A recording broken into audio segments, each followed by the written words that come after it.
Hello student. देखो बेटा, पिछले वीडियो में मैंने आपको डाइजेशन पढ़ाया था और डाइजेशन अपन लोग पढ़ रहे थे स्मॉल इंटेस्टाइन में।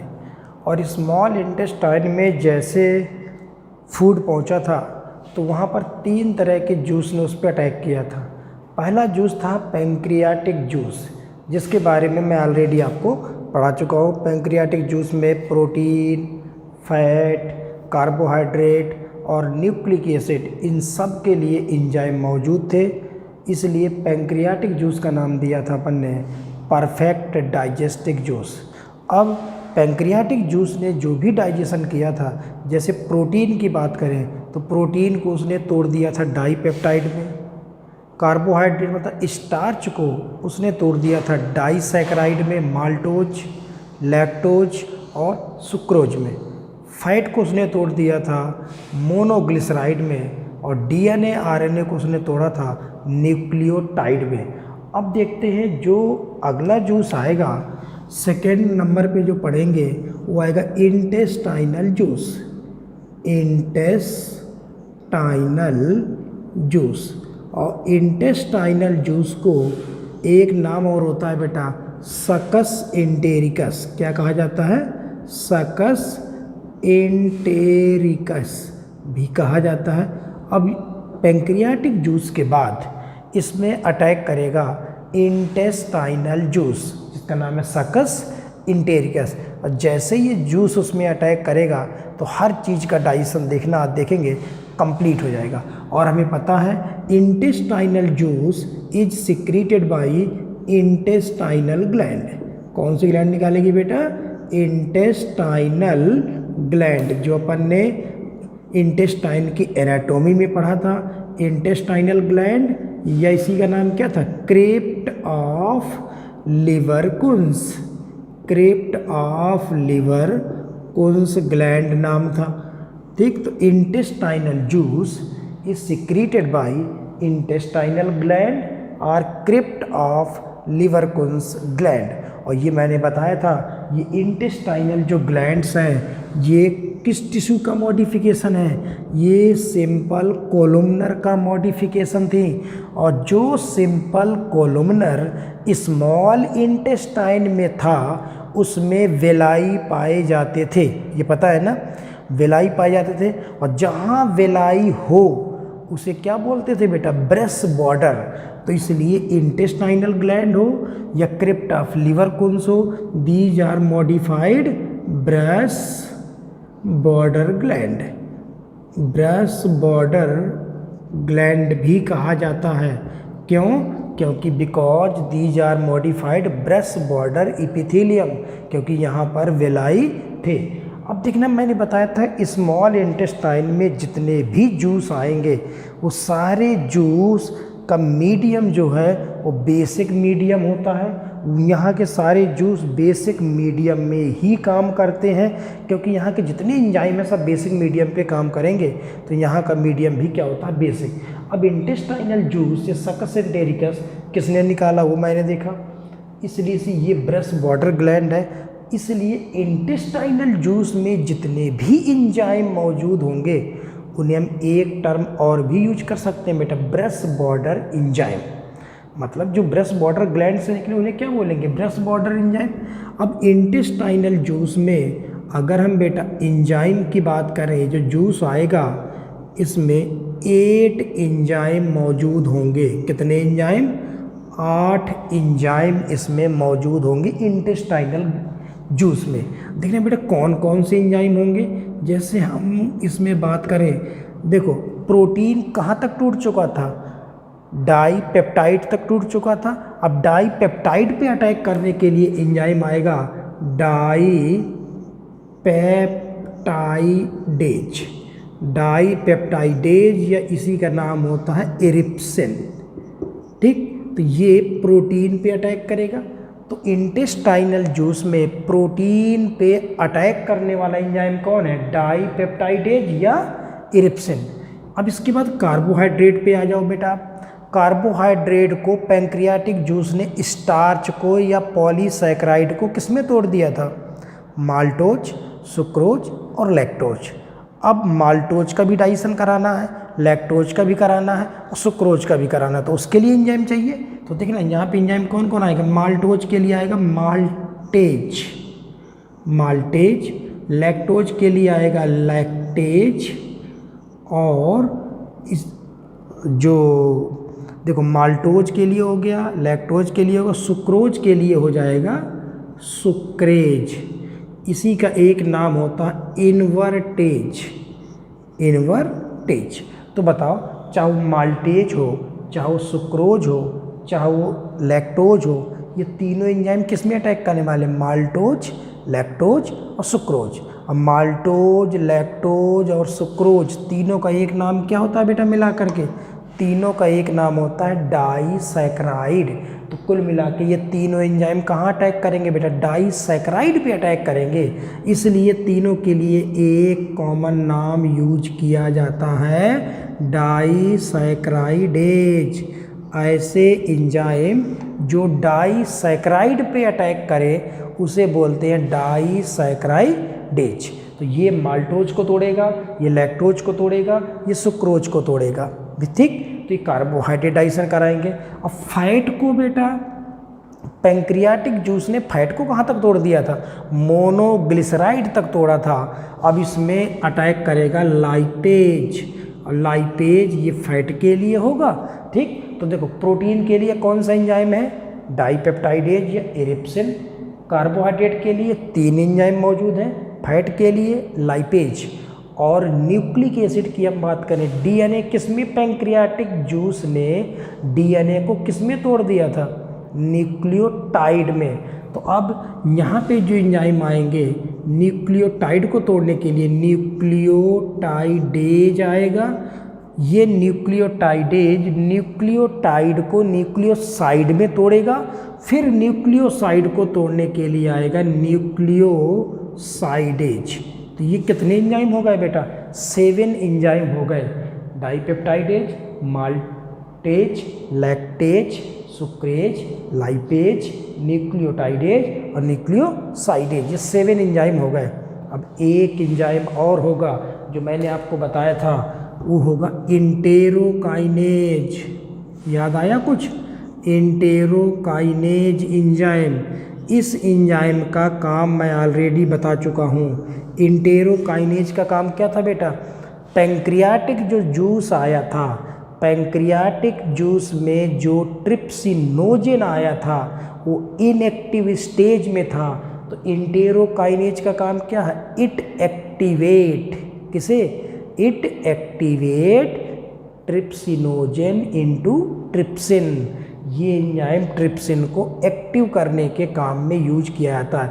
तो देख रहे हैं यहाँ डाइजेशन से रिलेटेड 8 एंजाइम है। इस एंजाइम का काम क्या था बेटा, पैंक्रियाटिक जूस में पाए जाने वाले इनएक्टिव ट्रिप्सिनोजेन को एक्टिव ट्रिप्सिन में बदलने का काम करता था ये, ठीक। तो इस तरह से ये 8 एंजाइम निकले। अब इन एंजाइमों के कुछ फंक्शंस देखते हैं। जैसे बेटा देखो पिछला आपको पता ही है कि जब हमने प्रोटीन लिया था तो स्टमक में क्या हुआ था, प्रोटीन डाइजेशन स्टार्ट हुआ था। स्टमक में पेप्सिन रहा हो या रेनिन रहा हो, उसने क्या किया था, प्रोटीन को किस में तोड़ा था, प्रोटियोज में, पेप्टोन में और पॉलीपेप्टाइड में। फिर उसके बाद किसने अटैक किया था बेटा, पैंक्रियाटिक जूस ने अटैक किया था प्रोटियोज पे, पेप्टोन पे, पॉलीपेप्टाइड पे, और तोड़ते तोड़ते उसे किस में तोड़ दिया था, डाईपेप्टाइड में तोड़ दिया था। अब डाईपेप्टाइड पे अटैक कौन करेगा, इंटेस्टाइनल जूस का कौन सा एंजाइम, डाईपेप्टाइडेज। तो देखना बेटा यहाँ अगर हम बात करें तो जो प्रोटीन था वो डाईपेप्टाइड के रूप में जो प्रोटीन थी, इसमें अटैक करेगा कौन सा एंजाइम,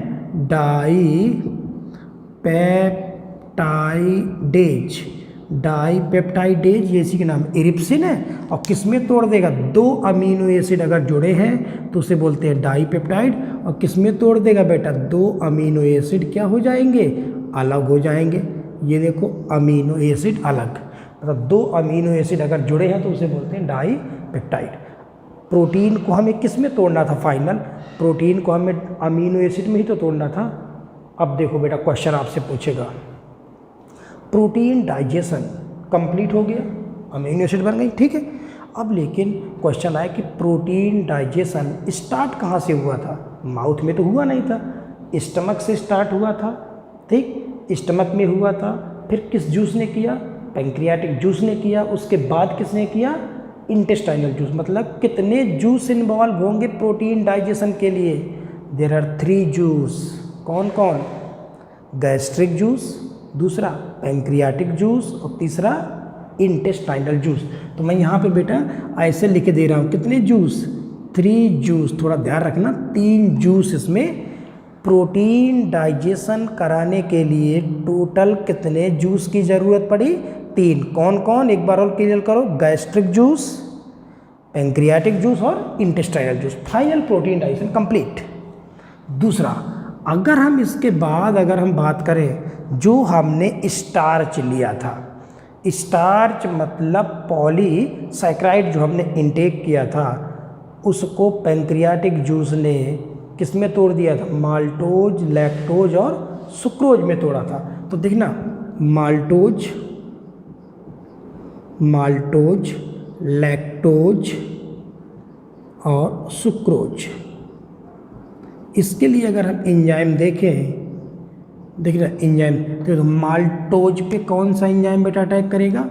माल्टोज पर माल्टेज, लैक्टोज पर लैक्टेज, सुक्रोज पर सुक्रेज। तो यहाँ पे अटैक करेगा माल्टेज, यहाँ पे अटैक करेगा लैक्टेज और यहाँ पे अटैक करेगा सुक्रेज। इसी का नाम होता इन्वर्टेज, ठीक। तो ये एंजाइम, अच्छा तो बेटा माल्टोज हो, लैक्टोज हो या सुक्रोज हो, तीनों का एक नाम बोलो। तीनों का एक नाम क्या है? डाईसैकराइड। डाईसैकराइड है और डाईसैकराइड पे अटैक करने वाले तीनों एंजाइम का नाम मैंने क्या लिखा है? डाईसैकराइडेज।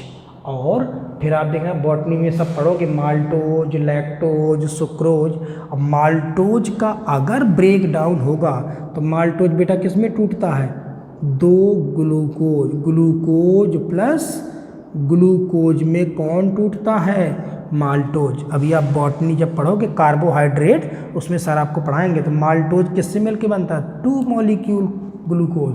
लैक्टोज किससे मिलके बनता है? Glucose plus galactose, glucose plus galactose.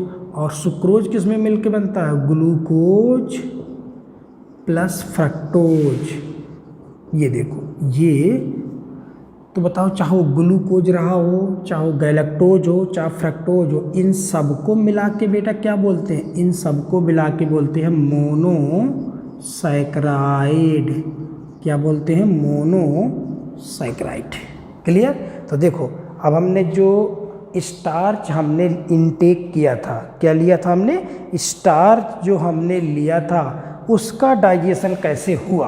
आप देखो, आप स्टार्च जो मैंने लिया था, हमने जैसे स्टार्च खाई थी तो 30% स्टार्च का डाइजेशन तो सलाइवा ने कराया था, ठीक, स्टमक में हुआ नहीं था।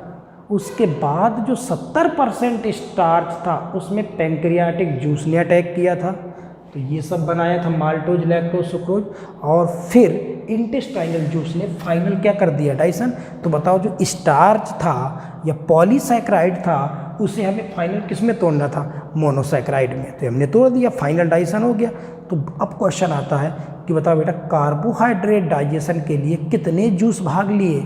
कितने जूस ने भाग लिया? एक तो सलाइवा ने लिया, स्टमक व गैस्ट्रिक जूस ने पार्टिसिपेट किया ही नहीं था, दूसरा पैंक्रियाटिक, दूसरा इसमें भी बेटा कितने जूस ने पार्टिसिपेट किया? 3 जूस। मतलब प्रोटीन डाइजेशन के लिए 3 चाहिए, कार्बोहाइड्रेट डाइजेशन के लिए 3 चाहिए, लेकिन तीनों में थोड़ा अलग अलग है। यहाँ 3 जूस कौन थे प्रोटीन के लिए? गैस्ट्रिक, पैंक्रियाटिक और इंटेस्टाइनल। यहाँ 3 जूस कौन है? सलाइवा, पैंक्रियाटिक और इंटेस्टाइनल, ठीक। तो कार्बोहाइड्रेट डाइजेशन कंप्लीट। अब देखते हैं फैट। फैट को पैंक्रियाटिक जूस ने किस में तोड़ा था? मैं कहता ना कि जो हम फैट लेते हैं वो ट्राईग्लिसराइड के रूप में लेते हैं। तो उसने उसको डाईग्लिसराइड और डाई को उसने मोनोग्लिसराइड तक तोड़ दिया था। तो फैट जो किस रूप में बचा है, मोनोग्लिसराइड के जो रूप में बचा है, इस पे अटैक करेगा लाइपेज। कौन अटैक करेगा, लाइपेज अटैक करेगा। और मैंने बताया था बेटा ग्लिसरॉल से एक फैटी एसिड जुड़ा हो तो बोलते हैं मोनोग्लिसराइड, और ग्लिसरॉल से 3 फैटी एसिड जुड़े हों तो उसे बोलते हैं ट्राईग्लिसराइड। तो ट्राई को मोनो तक किसने तोड़ा था, पैंक्रियाटिक जूस ने। अब इंटेस्टाइनल जूस मोनोग्लिसराइड को किस में तोड़ देगा बेटा, फैटी एसिड अलग प्लस ग्लिसरॉल अलग। तो ये देखो फैट डाइजेशन भी क्या हो गया बेटा, कंप्लीट हो गया। देखो अब क्वेश्चन ये बनता है कि सर फैट के डाइजेशन में कितने जूस पार्टिसिपेट करेंगे। क्या सलाइवा ने पार्टिसिपेट किया था, नहीं किया। गैस्ट्रिक जूस में पहुंचो, मैंने क्या बताया था कि गैस्ट्रिक जूस में थोड़ा बहुत गैस्ट्रिक लाइपेज पाया जाता है, इसलिए स्टमक में फैट का डाइजेशन स्टार्ट हुआ होगा। लेकिन पूरी रिएक्शन मैंने कुछ नहीं बताई थी। ऐसा माना जाता है कि स्टमक में गैस्ट्रिक लाइपेज है तो थोड़ा बहुत डाइजेशन उसने किया होगा। तो मतलब एक तो पहला जूस कौन काम करेगा, गैस्ट्रिक जूस। कल अपन ने क्या पढ़ा था, पैंक्रियाटिक जूस ने भी डाइजेशन किया था, पिछली क्लास में पढ़ा था। आज अपन ने क्या पढ़ा, इंटेस्टाइनल जूस ने भी पार्टिसिपेट किया। और एक जूस अभी आगे पढ़ाऊंगा मैं, बाइल जूस, जिसके बारे में ऑलरेडी पढ़ा तो थोड़ा सा बताया था, अभी आगे डिटेल करूंगा कि बाइल जूस का एक काम क्या था, फैट का इमल्सिफिकेशन कराना। अभी देखना आगे पढ़ाऊंगा मैं नेक्स्ट क्लास में फैट का इमल्सिफिकेशन। और मैंने बताया था यह एंजाइम जो है लाइपेज एंजाइम को एक्टिवेट करने में भी क्या करता है बेटा, हेल्प करता है। किसमें, इस एंजाइम को एक्टिवेट, क्योंकि अगर बाइल जूस नहीं होगा तो ये एंजाइम प्रॉपर एक्टिवेट नहीं होगा। तो देखो फैटी एसिड और ग्लिसरॉल तक तो बन गया, लेकिन इसका और अभी डाइजेशन कराना है और अभी ब्रेक डाउन कराएंगे अभी आगे हम फाइनल, उसके लिए ज़रूरत पड़ेगी बाइल जूस की। तो टोटल फैट डाइजेशन के लिए कितने जूस चाहिए बेटा, 4 जूस चाहिए। देखो कौन कौन, क्योंकि इसका भी डाइजेशन थोड़ा और करेंगे, अभी नेक्स्ट क्लास में करेंगे। डाइजेशन तो हो गया लेकिन थोड़ा भी और इसका ब्रेक डाउन करेंगे। तो देखो एक तो गैस्ट्रिक जूस, दूसरा पैंक्रियाटिक जूस, तीसरा इंटेस्टाइनल जूस और चौथा बाइल जूस। तो ये प्रोटीन हो गया, कार्बोहाइड्रेट हो गया, फैट हो गया। अब एंजाइम बचे ये दोनों, मैंने बताया था ना डीएनए आपने लिया था या आरएनए, उसको किस में तोड़ दिया गया था, न्यूक्लियोटाइड में। किस में तोड़ गया था बेटा, न्यूक्लियोटाइड। ये बेटा बॉटनी में पढ़ोगे तब आपको समझ में आएगा न्यूक्लियोटाइड न्यूक्लियोसाइड क्या होता है। न्यूक्लियोटाइड 3 चीज़ों का ग्रुप होता है, एक होता है बेस, एक होता है शुगर, एक होता है फॉस्फेट। 3 चीज़ें अगर जुड़ी हैं तो उसे बोलते हैं न्यूक्लियोटाइड। हजारों न्यूक्लियोटाइड मिलके क्या बनाते थे, डीएनए या आरएनए। तो पैंक्रियाटिक जूस के न्यूक्लिएज ने डीएनए आरएनए को किस में तोड़ा था, न्यूक्लियोटाइड में तोड़ा था। और न्यूक्लियोटाइड कितने चीज़ों का ग्रुप है, 3 चीज़ें बंधी हुई हैं तो न्यूक्लियोटाइड है। अब इसमें अटैक करेगा कौन सा एंजाइम, न्यूक्लियोटाइडेज। और न्यूक्लियोटाइडेज अगर अटैक करेगा तो ये बेटा किस में तोड़ देता है, तोड़ देता है न्यूक्लियोसाइड। देखो न्यूक्लियोटाइड को तोड़ दिया न्यूक्लियोसाइड में। ये कितनी चीज़ों का ग्रुप है, 3 चीज़ों का। न्यूक्लियोसाइड 2 चीज़ों का ग्रुप है, किसका किसका, बेस प्लस शुगर का ग्रुप है। 2 चीज़ें जुड़ी हैं, कौन चीज़ हट गई बेटा, फॉस्फेट हट गया। कौन सा हट गया, फॉस्फेट को हटा दिया गया। तो देखो न्यूक्लियोटाइड में कौन अटैक करेगा, न्यूक्लियोटाइडेज। तो क्या अलग कर देगा, फॉस्फेट को उसने अलग कर दिया। अब 2 चीज़ों का ग्रुप बचा जिसे बोलते हैं न्यूक्लियोसाइड। अब न्यूक्लियो जो साइड बचा बेटा, क्या बचा, न्यूक्लियोसाइड जो बचा इस पे अटैक करेगा नेक्स्ट एंजाइम न्यूक्लियोसाइडेज करेगा। और न्यूक्लियोसाइडेज ये 2 चीज़ों का ग्रुप है ना, तो दोनों को अलग कर देगा, बेस अलग और शुगर अलग। तो देखो मतलब जो डीएनए था वो न्यूक्लियोटाइड का मिलके बना था। न्यूक्लियोटाइड 3 चीज़ों की थी, तीनों को देखो अलग कर दिया गया। फॉस्फेट भी अलग हो गया, बेस भी अलग हो गया, शुगर भी अलग हो गई।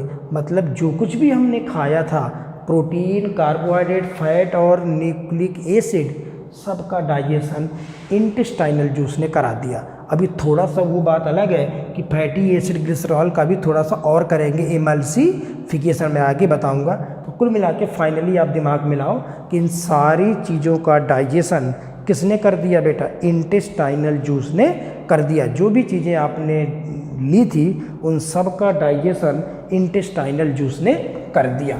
अब देखना, अगर हम बात करें कि देखो जैसे स्टमक से फूड जैसे स्मॉल इंटेस्टाइन में आया होगा, स्मॉल इंटेस्टाइन के बेटा कौन से पार्ट में आया होगा?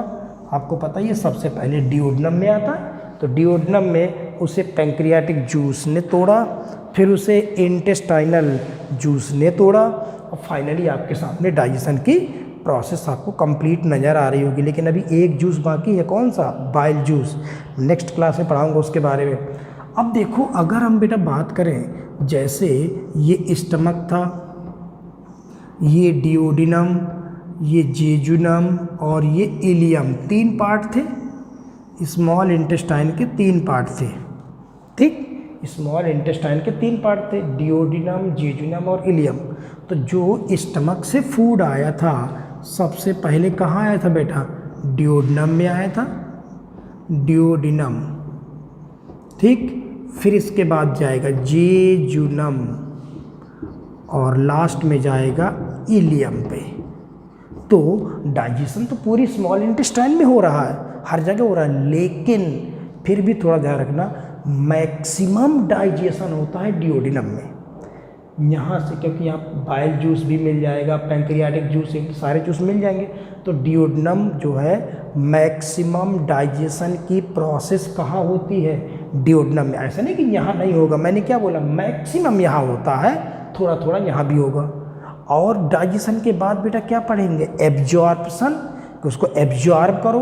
तो सबसे ज़्यादा एब्जॉर्प्शन होता है जेजुनम में, मैक्सिमम एब्जॉर्प्शन।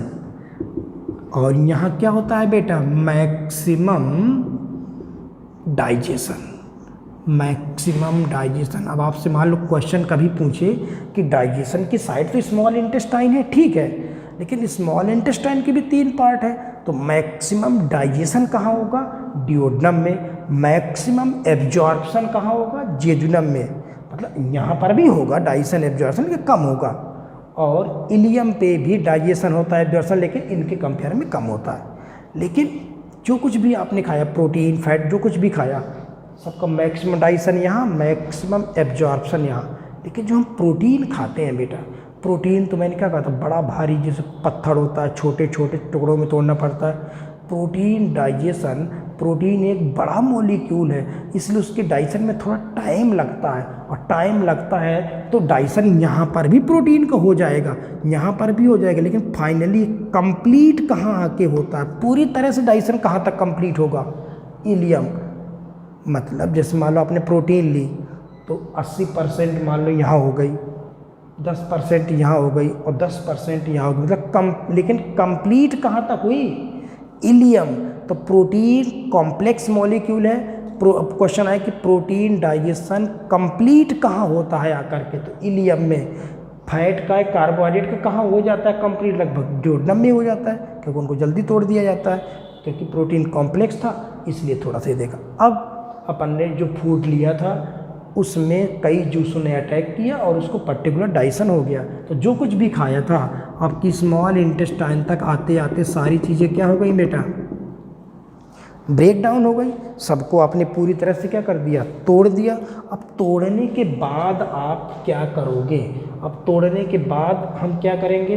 देखो, पहला तो बेटा हो गया, हमने फूड को हमने इनटेक किया। पहले हम फूड को क्या करते हैं बेटा? डाइजेशन के कई स्टेप होते हैं। पहला स्टेप क्या था बेटा? इंजेशन, मतलब फूड को हमने लिया। इनटेक करना कहलाता इंजेशन। और दूसरा फिर हमने क्या किया, उसका डाइजेशन किया। आपके सामने है डाइजेशन कहाँ हुआ, कैसे हुआ, मैंने आपको बताया।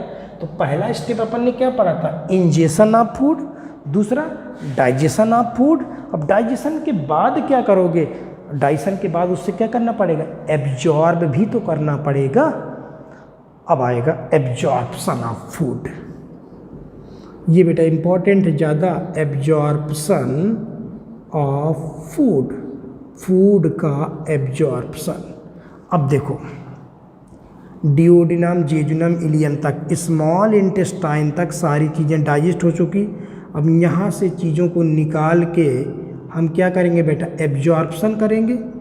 ये देखो एब्जॉर्प्शन, और आपको पता है इसकी स्मॉल इंटेस्टाइन की एनाटॉमी तो पता ही है आपको, वाल कितने लेयर की, 4 ना, सिरोसा, मस्कुलर लेयर, सब म्यूकोसा, म्यूकोसा। सब म्यूकोसा में क्या डली होंगी बेटा, ब्लड वेसल्स होंगी, लिम्फ वेसल्स होंगी। तो यहाँ से प्रोटीन, अमीनो एसिड, ग्लूकोज सबको निकाल के आप कहाँ लाओगे बेटा, या तो ब्लड में ले जाओगे, क्योंकि यहाँ से वेन वापस ब्लड लेके जाएंगी, या फिर यहाँ से लिम्फ वेसल्स भी लिम्फ लेके जाएंगी। तो देखो ब्लड वेसल्स भी इंटेस्टाइन में पाई जाती है, लिम्फ वेसल्स भी इंटेस्टाइन में पाई जाती है। देखो ये डायग्राम कहाँ का होगा बेटा, सब म्यूकोसा का होगा ना, क्योंकि पता है सब म्यूकोसा में आर्टरी, वेन, लिम्फ वेसल सब डली होंगी। अब मैंने खाना खाया, डाइजेशन हुआ, डाइजेशन के बाद स्मॉल इंटेस्टाइन से या इंटेस्टाइन के ल्यूमेन से चीज़ें निकल के या तो ब्लड में जाएंगी, कहाँ जाएंगी बेटा, या तो ब्लड में जाएंगी या फिर लिम्फ में जाएंगी। तो एब्जॉर्प्शन क्या है, absorption is the process by which end product of digestion, जो डाइजेशन के एंड प्रोडक्ट है, digestion is the process, absorption is the process by which end product of digestion absorb from intestine to blood या lymph vessels. अब देखो बेटा, suppose करो ये intestine का एक डायग्राम है, ये इंटेस्टाइन के बेटा अंदर कौन सा इपिथेलियम होता है, कोलुमनर, ये पता ही ना आपको, कोलुमनर इपिथेलियम आपको पता ही। यहाँ इंटेस्टाइन के अंदर कोलुमनर इपिथेलियम है, और यहाँ क्या लगी हुई है, ब्लड लगा हुआ है, या लिम्फ वेसल्स लगे होंगे अंदर। अब देखो न्यूट्रिएंट यहाँ पे आया था, यहीं पे था ना, इसके ल्यूमेन पे था, ये न्यूट्रिएंट रहा होगा। अब न्यूट्रिएंट का एब्जॉर्प्शन कैसे होगा, यहाँ से ग्लूकोज या अमीनो एसिड म्यूकोसल की जो कोलुमनर सेल है, कोलुमनर सेल के अंदर जाएगा, यहाँ से कोलुमनर सेल के अंदर जाएगा, फिर यहाँ से कहाँ रिलीज कर दिया जाएगा, ब्लड में, या यहाँ से कोलुमनर सेल के अंदर जाएगा और फिर कहाँ रिलीज कर दिया जाएगा, या तो लिम्फ में। तो कुल मिला के यहाँ से चीज़ें निकल के या तो ब्लड में जाएंगी या लिम्फ में जाएंगी।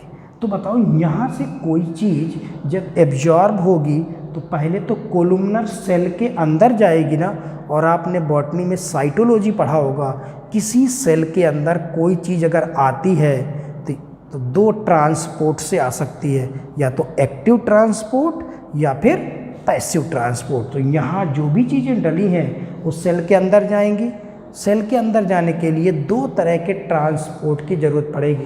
तो एब्जॉर्प्शन क्या है, absorption is the process by which end product of digestion pass through intestinal mucosa into blood या lymph. It is carry out by active transport या पैसिव ट्रांसपोर्ट। तो देखना एब्जॉर्प्शन के लिए 2 स्टेप यहाँ पर होंगे, एक होगा एक्टिव ट्रांसपोर्ट, ये आप ऑलरेडी साइटोलॉजी में पढ़ चुके होंगे बेटा, एक्टिव ट्रांसपोर्ट, और एक होता है पैसिव ट्रांसपोर्ट।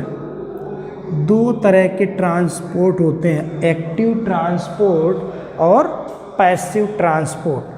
और आपने पढ़ा ही था, एक्टिव मतलब जिसमें एनर्जी लगे वो एक्टिव ट्रांसपोर्ट है, पैसिव जिसमें एनर्जी ना लगे। अब देखना एक्टिव ट्रांसपोर्ट में आपको बॉटनी में क्या पढ़ाया गया बेटा, against against concentration gradient, gradient मतलब एक्टिव ट्रांसपोर्ट का कैसे होता है बेटा, अगेंस्ट, कम से ज़्यादा की तरफ, low concentration to high concentration अगर होगा, कम से ज़्यादा की तरफ आओगे तो पैसा लगेगा, मतलब एनर्जी लगेगी, विद एक्टिव ट्रांसपोर्ट। और इसके लिए रिक्वायर्ड एटीपी रिक्वायर्ड, और इसके लिए एनर्जी कह लो या पैसा कह लो या एटीपी ज़रूरत पड़ेगी। पैसिव ट्रांसपोर्ट क्या होता है, हाई टू लो कंसंट्रेशन, मतलब along concentration, along concentration gradient, no ATP, कोई पैसा नहीं चाहिए, ठीक, चीज़ें हायर लेवल से लोअर लेवल पे जाएंगी। अब हमें ये याद रखना है बेटा, जो हमने न्यूट्रिएंट, ये बेटा इंपॉर्टेंट है याद रखना, जो आपने खाया है इंटेस्टाइन में आएगा, वो या तो ब्लड में जाएगा या लिम्फ में जाएगा, लेकिन कैसे जाएगा, एक्टिव जाएगा या पैसिव जाएगा। तो देखना एक्टिव एब्जॉर्प्शन किसका किसका होगा, आपको याद रखना है, पूरी टेबल ध्यान रखना। गैलेक्टोज, गैलेक्टोज का एक्टिव पैसा लगेगा, ठीक। दूसरा मोस्टली, मोस्टली ग्लूकोज। तीसरा मोस्टली अमीनो एसिड और positive charge ions like sodium Na+, K+, calcium, जिनमें प्लस चार्ज होता है आयन में, उनका एब्जॉर्प्शन एक्टिव ट्रांसपोर्ट। तो एक्टिव ट्रांसपोर्ट बेटा किसका किसका होगा, galactose, mostly glucose, mostly amino acid and positive charge ions. और आपको सर ने पढ़ाया होगा पॉजिटिव, अगर एक्टिव ट्रांसपोर्ट होता है तो it required carrier, carrier protein, आपको पता होगा बेटा, पढ़ा होगा आपने। एक्टिव ट्रांसपोर्ट का मतलब होता है लो टू हाई, लेकिन कोई ना कोई कैरियर जरूर होता है लाने के लिए। तो किन चीज़ों का बेटा एक्टिव ट्रांसपोर्ट होगा, इन सब का एक्टिव ट्रांसपोर्ट होगा। और पैसिव का मतलब क्या है कि जिसके एब्जॉर्प्शन के लिए कोई पैसा नहीं चाहिए, हायर टू लोअर लेवल होगा। लेकिन फिर आपने पढ़ा होगा बेटा पैसिव ट्रांसपोर्ट भी दो तरह का होता है, एक होता है सिंपल डिफ्यूजन, ये सब आपने बेटा सेल में पढ़ा होगा, प्लाज्मा मेम्ब्रेन में सिंपल डिफ्यूजन, और एक होता है फैसिलेटेड डिफ्यूजन। देखो दोनों में एनर्जी तो नहीं चाहिए, लेकिन थोड़ा सा अंतर है। सिंपल डिफ्यूजन का मतलब है कि यहाँ से चीज़ें अपने आप अंदर चली जाएंगी, ठीक है। फैसिलेटेड में भी अपने आप जाएंगी, लेकिन पैसा तो नहीं लगेगा, एनर्जी नहीं लगेगी, कैरियर होता है कोई ना कोई। तो इसमें क्या पाई जाती बेटा, कैरियर प्रोटीन जरूर होती हैं जो पकड़ पकड़ के लाएंगी। अब कहोगे सर कैरियर प्रोटीन यहाँ पे भी है, लेकिन यहाँ पे भी कैरियर है, लेकिन ये कम से ज़्यादा की तरफ आ रहा है, उसके लिए एनर्जी चाहिए। यहाँ हाई टू लो आ रहा है, बिना पैसे के आ रहा है, कैरियर चाहिए। अगर कैरियर नहीं अपने आप आ रहा है, उसे बोलते हैं सिंपल डिफ्यूजन। जैसे मान लो कमरे में एक कॉर्नर पे इत्र की शीशी आप खोल दो, पूरे कमरे में फैल गया, this is the simple diffusion. तो ऐसे कोई भी चीज़ हो सेल के अंदर अपने आप चली जाए, वो सिंपल डिफ्यूजन है। अब सिंपल डिफ्यूजन द्वारा किसका होगा, एग्जाम्पल सम ग्लूकोज, देखना मोस्टली ग्लूकोज का तो एक्टिव हुआ था, कुछ ग्लूकोज का सिंपल डिफ्यूजन भी होता है। Some amino acid, mostly amino acid का तो यहाँ हो गया था, कुछ का ऐसे भी होता है। Fatty acid, fatty acid plus glycerol. Vitamins कभी पैसिव ही होता है सिंपल। और negative charge ion, negative charge ions like Cl-, SCO3- etcetera, जितने माइनस आयन है इनका एब्जॉर्प्शन। तो देखो सिंपल डिफ्यूजन, और ये सबसे इम्पोर्टेंट है, फैसिलेटेड डिफ्यूजन एक पैसिव ट्रांसपोर्ट है, लेकिन इसमें कैरियर की ज़रूरत पड़ती है। और किसका किसका बेटा होता है, दो चीज़ों का, फ्रक्टोज, किसका, fructose and some amino acid. ये क्वेश्चन बेटा कई बार आया है, fructose and some amino acid. देखो अमीनो एसिड का मोस्ट कुछ ना दिया हो कि अमीनो एसिड का कैसे होगा, तो आंसर लगाएगा active. Mostly amino acid, glucose का एक्टिव भी होता है, पैसिव लेकिन मोस्टली एक्टिव। ऐसे अमीनो एसिड को तीनों तरह हो रहा है, यहाँ पे आया, यहाँ भी आया, यहाँ भी आया। अगर ऑल ऑफ दिया है तो ऑल ऑफ दिया जाएगा, लेकिन मोस्टली पूछे तो एक्टिव जाएगा। लेकिन फैसिलेटेड अगर पूछ रहा है तो यहाँ फ्रक्टोज और सम अमीनो एसिड का फैसिलेटेड होगा, हाई टू लो होगा, लेकिन उसके लिए कैरियर की ज़रूरत पड़ेगी। ठीक, तो आपने जो खाया था यहाँ पर किसका एब्जॉर्प्शन कैसे होगा वो मैंने सारी चीज़ें बता दी। यहाँ से अभी आगे और देखेंगे एब्जॉर्ब होने के बाद इंटेस्टाइन से कौन कैसे एब्जॉर्ब होगा वो अपन टेबल में देख लिया। लेकिन जो पानी भी पीते हो ना तो पानी भी यही होगा। पानी कैसे होगा, वाटर का एब्जॉर्प्शन होता है बाई ऑस्मोसिस। पानी का एब्जॉर्प्शन कैसे होता है बेटा, ऑस्मोसिस। आपको पता ही है वाटर की हायर कंसंट्रेशन से लोअर कंसंट्रेशन की तरफ जाएगा, वो ऑस्मोसिस द्वारा पानी का हो जाएगा।